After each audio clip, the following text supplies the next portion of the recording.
जरा सी बॉल घूमने क्या लगे, भारतीय प्लेयर एकदम नाचने लगते हैं यार। बहुत ही बदतरीन शिकस्त हुई है भारत को। मेरी जो पिछली वीडियो थी उसपे तो मैं बिल्कुल पुरुमीद था, और उस टाइम भारत इतनी बेहतरीन इनिंग खेल रहा था जिसपे सरफराज हो जाए और पंत जो है ना ऐसी बेहतरीन बैटिंग कर रहे थे कि ऐसा लग रहा था कि ये लोग लीड चढ़ा देंगे कोई 250 रन की। लेकिन यार 402 पे 3 पे और पे 462 पे पूरी टीम आउट हो जाना समझ से बाहर है। यानी कि 62 रन पे 60 विकेटें गिर जाना मेरी तो समझ से बाहर है कि भारत का साथ हुआ क्या हुआ। वजह यह है कि मिडिल ऑर्डर पे तो चला, लोअर मिडिल ऑर्डर बैठ गया और टेल एंडर्स बैठ गए। अब टेल एंडर्स इसलिए बैठ गए। अब आप देखिए, मैं टेल एंडर्स की इसलिए बात कर रहा हूं क्योंकि सऊदी ने तो खेला ना, सऊदी ने भी तो सचिन रविंद्रा के साथ इनिंग खेली थी ना, पार्टनरशिप बनाई थी ना, तो इतना स्कोर किया। इंडिया का कोई भी प्लेयर ये काम कर नहीं सका, ना अश्विन कर सका, ना बुमराह कर सका, ना सिराज कर सका। सही है, तो और कुलदीप भी नहीं कर सका। ये मैं टेल एंडर्स की बात कर रहा हूं। लोअर मिडिल ऑर्डर में जो है जनाब अली केएल राहुल और जनाब जडेजा साहब बैठ गए। मसला कहां आ रहा है इंडिया को, और ये एक रियलिटी चेक है। अगर इंडिया ने इस चीज से नजर चुराई तो इंडिया का हाल जो है ना वर्ल्ड टेस्ट चैंपियनशिप के फाइनल में वही होगा जो पिछले 2 वर्ल्ड टेस्ट चैंपियनशिप के फाइनल से होता रहा है। जरा सी बॉल घूमना शुरू होती है, इंडियन बैटर्स परेशान नजर आते हैं। आप नोट कीजिएगा 46 पे आउट हुए थे। दूसरी इनिंग पे भी जब नई बॉल थी और बॉल जरा सी इधर से इधर सीम हो रही थी, तो आप पूरी हाइलाइट्स उठा के देख लें। जायसवाल, रोहित शर्मा, विराट कोहली, सबकी हालत टाइट थी। जब बॉल पुरानी हुई, ठीक है, और बॉल ने हिलना जुलना बंद कर दिया, सीम होना बंद कर दिया, तो बहुत आराम से सरफराज ने भी बैटिंग की और ऋषभ पंत ने भी बैटिंग की। विराट ने तो की। विराट ऐसे नहीं है कि विराट सीम बॉलिंग का बैटर नहीं है, विराट खेल सकता है, इसमें कोई शक नहीं है। मेरा कहने का मकसद है कि जब बॉल पुरानी थी तो इतनी बड़ी पार्टनरशिप लगी, 150 सरफराज की इनिंग जाया हुई। सरफराज, ये मैं नहीं कह रहा कि सरफराज खेल नहीं सकता, सरफराज में कैपेबिलिटी है, आगे बहुत बड़ा फ्यूचर है। लेकिन मसला कहां आ रहा है, इंडियन बैटर्स की जो वीकनेस नजर आ रही है। बांग्लादेश के खिलाफ भी जो आउट हुए सारे, बॉल सीम होना शुरू हो गई थी। जब बॉल सीम होना बंद हुई तो अश्विन और जडेजा ने सेंचुरियां मार दी। यही हुआ था। यहां पे जैसे न्यू बॉल मिली और न्यूजीलैंड के यंगस्टर और सऊदी के सामने, तो सरफराज की हालत टाइट हो गई और सरफराज ऐसा शॉट खेल के आउट हुई जैसे लग रहा था कि सरफराज ने अभी से 50 रन बनाए, कोई 150 नहीं बनाए। सरफराज इतना कांप रहे थे, जैसे ही न्यू बॉल आई इधर उधर नाचने लग गए, इस तरह बॉल सीम हो रही थी। यही वीकनेस है टीम इंडिया की। ऋषभ पंत 99 पे आउट हो गया, बॉल सीम होना शुरू हुई, इनसाइड एज लगा, बोल्ड हो गया। उसके बाद ना जडेजा चले, ना केएल राहुल चले, ना अश्विन चले, बुमराह वगैरह को तो छोड़ ही दीजिए।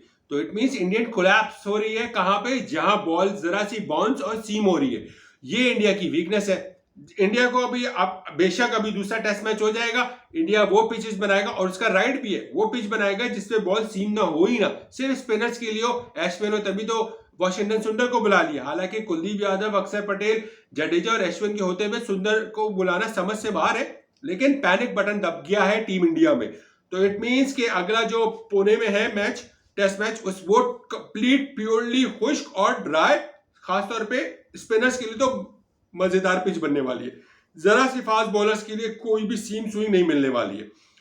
और दूसरा मसला कहां से आ रहा है, दूसरा मसला यह आ रहा है कि बुमराह एक तरफ से अच्छी बॉलिंग कर रहा है, क्योंकि जब वहां पे न्यूजीलैंड के यंगस्टर बॉलिंग, हेनरी के साथ सऊदी के साथ यंगस्टर विकेट निकाल ले, यहां पे बुमराह को सपोर्ट नहीं मिली सिराज से। सिराज की परफॉर्मेंस वो नहीं है जो होनी चाहिए। जहां नई बॉल और सीम हो रही हो और विकेटें निकाल ली, वहां सिराज से विकेटें नहीं निकल रही है। ये एक बहुत बड़ा जो है ना वरी साइन हो गया टीम इंडिया के लिए। शामी की कमी बहुत ज्यादा महसूस हो रही है और मुझे नहीं लगता कि पुणे में सिराज को खिलाना चाहिए। और आकाशदीप होता तो शायद इंडिया की सिचुएशन डिफरेंट होती। और केएल राहुल को खिला रहे हैं, ये सबसे बड़ा सवाल उठ रहा है कि अगले टेस्ट मैच में क्या होगा केएल राहुल के लिए। केएल राहुल की जगह बनती है नहीं बनती, ये बहुत बड़ा सवाल उठ रहा है। केएल राहुल की जगह शुभमन वापस आ रहे हैं या नहीं, ये भी अभी तक सवाल उठ रहा है बार बार। तो टीम इंडिया यहां कोलैप्स हुई है और बहुत बेइज्जती हुई है, क्योंकि अगर 150 रन सरफराज के हटा दें या सरफराज के 100 रन भी हटा दे, तो भी टीम इंडिया कोलैप्स हो रही है। तो टीम इंडिया 402 पे 3 पे और 462 पे पूरी टीम लुढ़क जाना, ये टीम इंडिया के लिए बड़ा साइन है। और मेरे दोस्तों 36 साल बाद, कितने 36 इयर्स बाद न्यूजीलैंड ने इंडिया को इंडिया की सरजमीन पे शिकस्त दी है। ये वो टाइम है 36 साल बाद जब विराट कोहली शायद कोई 1 महीने के होंगे आज से 36 साल पहले, रोहित शर्मा 1 दिन के थे, और बहुत से ऐसे प्लेयर्स हैं टीम इंडिया के और बहुत से ऐसे न्यूजीलैंड के प्लेयर हैं जो पैदा भी नहीं हुए थे, ठीक है ना। और ये 36 साल पहले की अगर बात कर लीजिए तो समझिए मैं, आप बहुत जो सुनने वाले हैं जो अगर उस इरा के होंगे तो आज से 36 साल पहले मैं 1 साल का होऊंगा ज्यादा ज्यादा, सही है। तो इतना बड़ा ह्यूज गैप था इस 36 साल का टीम इंडिया के लिए कि वो आज तक न्यूजीलैंड को अपने सरजमीन पे जीतने नहीं दे रहे थे टेस्ट मैच।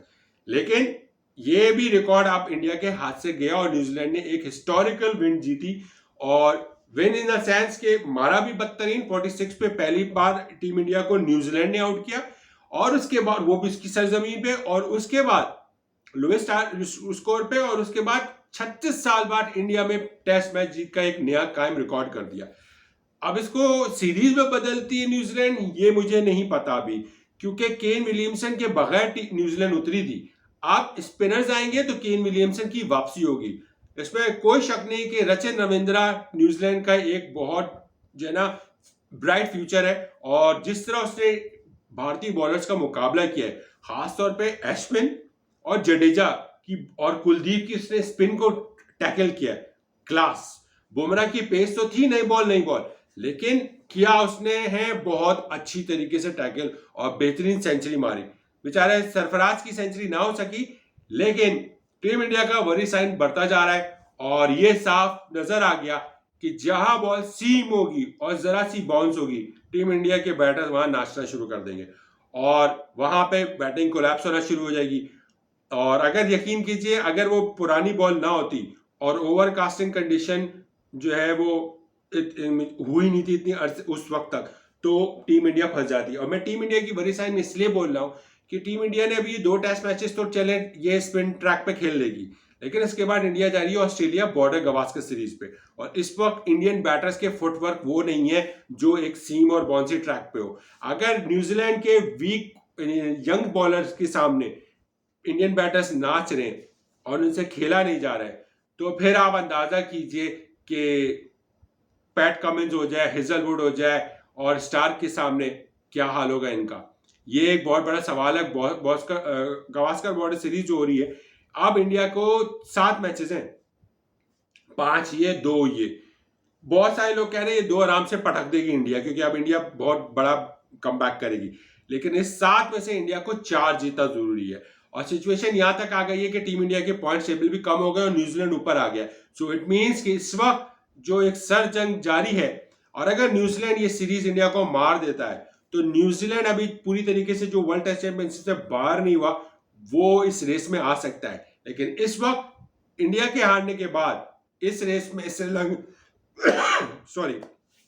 श्रीलंका बहुत करीब आ चुकी है इस रेस में, क्योंकि इंडिया इसलिए डेंजर जोन में मैं कहता हूं क्योंकि उनसे सीम बॉलिंग नहीं समझ में आ रही, जरा सी बॉल हिलनी जुलने लगती है, इंडियन बैटर्स हिलना जुलने लग रहे हैं। ये एक बहुत बड़ा वरी साइन है। 7 टेस्ट मैचेस हैं जिसमें से 4 इंडिया को जीतने हैं, जो कि बहुत मुश्किल का है, काफी मुश्किल है, इसमें कोई शक नहीं। इंडिया ये 2 टेस्ट मैच जीत सकता है। अगर जरा सी बॉल सीम स्विंग होने लगी ना तो टीम इंडिया वहीं पे कोलैप्स भी हो सकता है।